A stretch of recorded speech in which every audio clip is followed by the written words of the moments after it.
So you join me in Settle at the DCC Concepts showroom with Richard Brighton.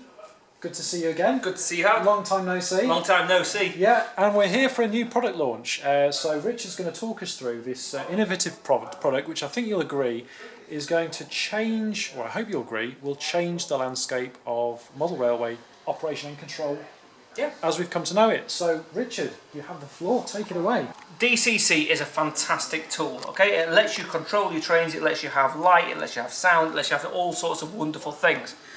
But the difficulty that people have always had with DCC is that they think they need to control their accessories with one of these. And you can, absolutely. I can select accessory number 7 and I can tell it to change and the point changes. I can select accessory 7 again and I can tell it to change and the point changes. But let's face it, you don't want to control your layout by pressing buttons on a cab. It can get quite tedious, can't it? It can, especially if said locomotive is going at a great rate of knots towards a point which is set against it, and you're thinking, swear word, swear word, swear word, I need to change that point right now. Right. You don't want to be dialing in accessory numbers on a keypad. So this is why some people have control digital, but they remain analog with the operation, and they have these massive wires, don't they, the control panel. If you look at something simple like this, for example, ignore the fact that the 2 buttons are missing here, but this is a typical analog control panel that you might have, and effectively this is the honest number of wires. So you've got one common, and then you've got a left and a right for each of these, one for each of these push buttons here. So you've got one common, then you've got a left and a right. And this is the amount of wire that you would have coming out of this control panel. And that's without LED feedback? That's with no LED feedback, that's with nothing else. And that's not including the power input, don't forget, as well. So you normally need power input as well. So this is just the output wires. And traditionally people have done this because they say, I don't want to control my accessories with the handset, I want a traditional control panel to do it. Right. And people think there's no way to do that digitally. So the first thing that we came up with, and we came up with this about 6 years ago, is a system called Alpha that people may have heard of. Alpha is a family of products that go together to turn analog inputs into digital outputs. Right. So if I grab this panel here, this is a control panel for this layout here. I've got 12 switches on here, and if I plug this in to my DCC system like this, there we go, I can again change point number 7, and point number 7 changes. Notice that I am now just flicking a switch. Right. But it's having exactly the same effect. And a lot fewer wires, I dare say. A lot fewer wires. I've got one command wire and that is all I've got on here. Right. There are no other wires connecting this to the railway. Now, if I wanted feedback, so I want these LEDs to come on, I'm going to need power to make the LEDs come on as well. Right. And that comes in the form of a red and a black wire, which I'll just plug in here to the power. There we go. Plug the power in here, and you'll see the LEDs come on. There we go. So now I can change point 7 again, which is the one we've been changing, and you'll see now you've got the LED feedback. Yeah. But again, thanks to digital, we've only got power and command. Right. That's it. So compare that to the analog method of wiring, where we have a huge amount of wire. Greatly simplified, but you guys have taken it one step further still. We have taken it one step further because we need a system that's going to work on any DCC brand. You can buy a wireless DCC system now, so you can go and buy a Z21 or an Ecos, but you've got to use a mobile phone, you've got to use a tablet to control that system. And not everybody wants a mobile phone or a tablet to control their layout with. What you want is to be able to flick a switch, to be able to press a button, to have something actually physical to control your layout with. But that control panel has got to be agnostic of DCC system. Right. And it shouldn't matter whether I've got a lens system or an NCE system or a Hornby system or a Bachmann system. It shouldn't matter at all. It should be able to work with any system whatsoever. So the beauty of this new system is, number one, we've lost all of the wires between the control panel and the layout. They're gone. There are no wires now between the control panel and the layout. And this is totally compatible with every single DCC system. You can see here the bus just comes in and goes out. But it doesn't need to be powered by DCC. You could have this just as easily on an AC layout or a steam layout or a standard analog layout, because you can put DC power into this as well as a digital signal. Right, so effectively what we've got is a transmitter and a receiver. Correct. And they communicate between each other rather than your wires. That's right. So here's my panel. Okay, this is my control panel. You can see the same diagram on here as we had last time. In fact, it's so similar I've picked up the wrong one. There we go. So there's the panel. There you are. This one says ESP on it. Yep. So here's my control panel. Same diagram, same switches, same LEDs as before. The only connection I'm going to give this is a 12-volt battery. So that's all I'm going to plug into this. This is just a little standard mobile phone charging battery. So I'm just going to plug that into there. There we go. That all comes to life. So it wouldn't need to necessarily be a 12-volt battery. It could be from your DCC feed on your layout, perhaps, or it could be from your DCC feed on your layout. It could be DC power. It can be battery power. The advantage of battery power is that, look, this is now completely wireless. Right. But why would you need a completely wireless control panel? The benefit of this is actually it doesn't matter how you power it. The beauty is the only thing going into this panel is power. And there is nothing coming out of this panel apart from a wireless signal. So all those dodgy connectors underneath the board that need plugging and unplugging with all wires potentially coming loose. All gone. All gone. So you've lost all of the wires, you've lost the connections, you've lost everything. It is just your control panel. You're able to build a control panel really easily and it will work with any system. So if I had an exhibition layout, I could be set up in minutes. It'd be set up in minutes, you just turn it on. There's none of those big bulky D-block connectors and parallel connectors and things like that. You just turn on. The other beauty of this, of course, is, there you go, I'll just change that. And you can see we're having the same effect on the same point, but now there's absolutely no wires between the two. Right. Yeah. So, quick question. One transmitter, one receiver. Yep. Is there a limit to the number of accessories I can operate? No, there's no limit on here. So what you've got is an unlimited number of transmitters can go to the receiver. There's no need for Wi-Fi routers, for networks, for passwords, for IP addresses. There's no need for rebooting things and setting things up on laptops. This is just a case of pressing a pair button on the transmitter and a pair button on the receiver, and the two just talk to each other. So let's have a look at where this pair button's located then. So on the receiver you can see the pair button just here. This is the pairing button here. Right. Okay, and on the receiver there's also a pair button, so if I open up this panel here, I have to be quite careful not to dislodge wires inside, but you can see there's 4 transmitters on the bottom there, and you can see that each of the transmitters also has a pair button just here. So if I want to pair the transmitter and receiver, I just press down both at the same time? Press down on the transmitter, it will start flashing.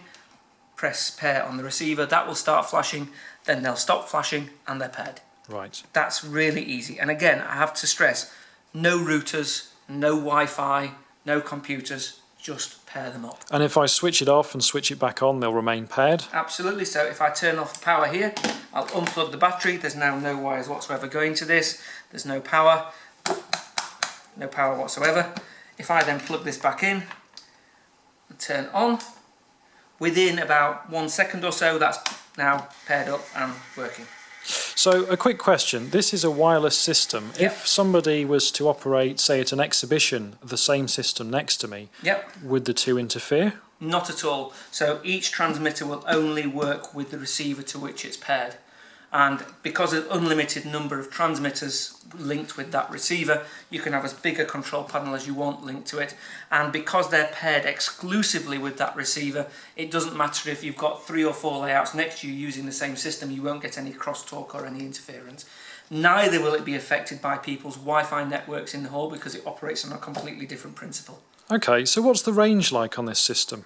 Well, the range is very interesting actually. So I'll just close this up and I'm going to go for a walk. Right. And Howard's going to keep your eye on that point there that's just changing. Can you see that point there that's changing, Howard?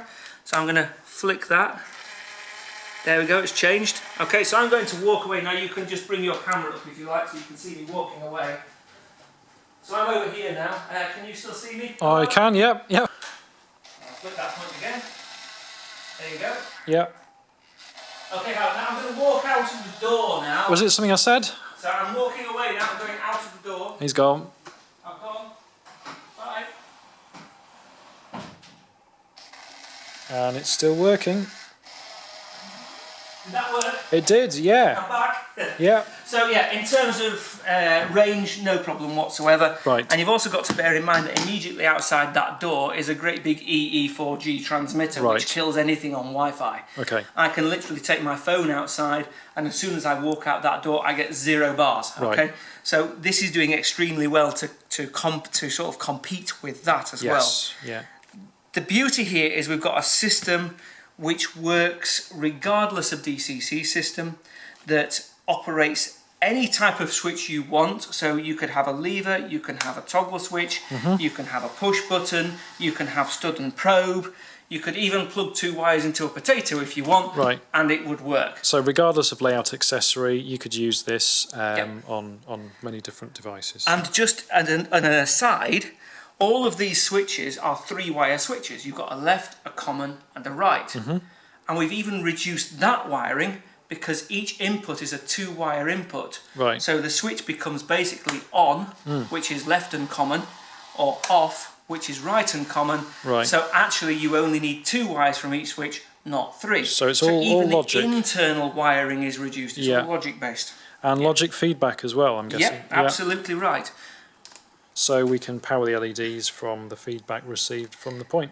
Exactly right. There we go. So what we've done in here is we have 4 transmitters and a receiver in here. Okay. And we also have a receiver here. Each of those transmitters is paired to 2 receivers.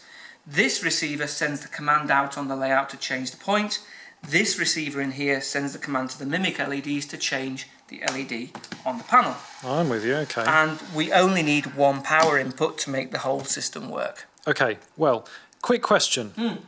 When are we expecting these to arrive with retailers? Okay, so this will be available for demonstration and to view by the public at the Great Electric Train Show at the end of October. Sorry, no, end of September. Okay, there we are. right, yep. Yes, beginning of October. In terms of retailers, we should see these into retail stores before the end of the year as well. So a little bit later on this year, okay, we'll so see these in store. right. So this is imminent. Yeah. We don't talk about vaporware. We don't talk about things that we're not going to do. Okay. This is coming into stores now. We should be seeing deliveries into us in the next few weeks, and then we'll be going out to stores shortly after that. Okay. So a little bit later on this year, you'll be seeing these on your shelves. Right. Okay, and rough guide on price? So the recommended retail price for a 3-input transmitter is £39.95p, and for a receiver board is £49.95. Okay. So for example, this setup I'm using 2 receiver boards and 4 transmitter boards, and that makes the whole system work. Right. So you've demonstrated it quite capably there for the control of points, but should we venture next door and see what else we can use this system for? Oh, he said, I'll pick up the battery. Okay, so we're in another office that you've got here with the customer support guys working away in the corner there.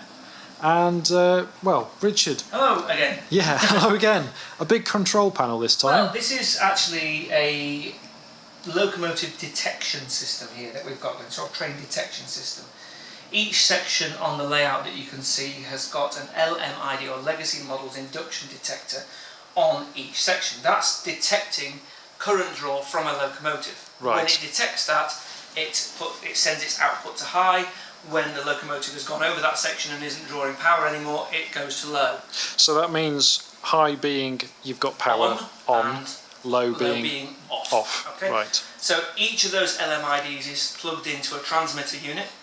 So that means that the transmitter detects on or off and sends the command to this, which, as you can see, is on a table in the middle of the room, and the only wires going to it are from a battery. And just to prove that, just to prove that, help yourself. we've got nothing There behind. are no other wires there. The boards that you can see in the back of here, this is the receiver, and you can see every time the locomotive goes to a new section, it receives a new command, and you'll see this little light blink when it goes into a new section. Which is about now. You should see that blink, there you are. And then this is a mimic system here, which then changes the LEDs on the front every time the locomotive enters a different section. Right, so that displays the address of the... Yes, of the section that the section locomotive that it's is in, yes. Right. Now, this only has 2 solder joints in it, which are where the power comes into the board. Yep. Other than that, this is either screw terminal or plug and play. Right, so these are all your alpha mimic, This is just alpha mimic, plug and play, exactly right, yeah. plug and play connections there. That is completely wireless, as you can see here. There's no wires at all between the layout and this board, which means this board can go anywhere. The only thing it needs is power. Right. We've chosen to use a little 12-volt battery, but you could easily just use a 12-volt power supply and plug it in. But this can go anywhere in your layout room, so you've got total flexibility.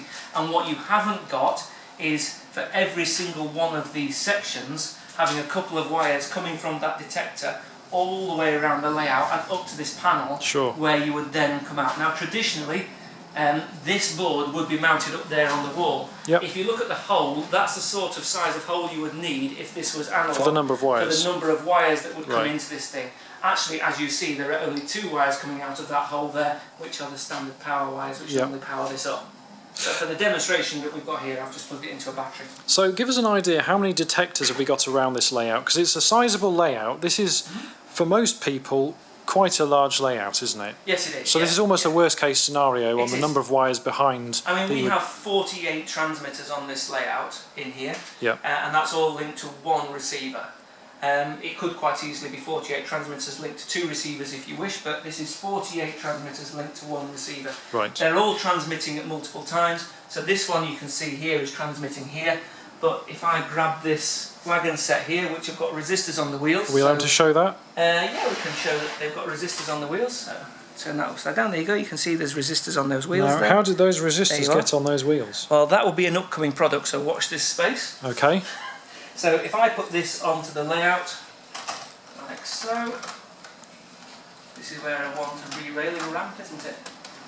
We'll let you off, it's okay. There we go, that's on, and one more. He said getting caught by the loco, there we go. Right, so now, if I push this round, you'll see the lights change on Yeah. there. If I put that around the layout, you should be able to track those wagons as they go around the layout. Yeah, you can see them at the top there. So now those wagons are in the corner there, Yeah. and it's been detected in that section. Yep. There you are. So very, very, very easy, very straightforward. So you're using it at the moment, the LMIDs, to detect locomotives around this. You could also, I guess, use it for something like a level crossing to Yeah. automate barriers on your system using this. Absolutely. Pretty much any accessory you could think of, really. Yeah, anything you want. Anything. With the sender and receiver of ESP, anything that will create a switch or a change up down in terms of on off or anything like that can be plugged into a transmitter, and then the receiver could light up an LED, it could make a motor change, it could make a point change, it could raise and lower a level crossing gate, whatever you want it to do basically. So it's an incredibly versatile system. Wow. And on that note, guys, well, thank you very much, Richard, for your time. We're going to have a little play now and see if we can break the system. Test it to destruction. We've already tried. It didn't work. So yeah, Richard, thanks very much for your time. Thanks very much, Howard. And well, look forward to these coming at a DCC Concepts retailer near you soon.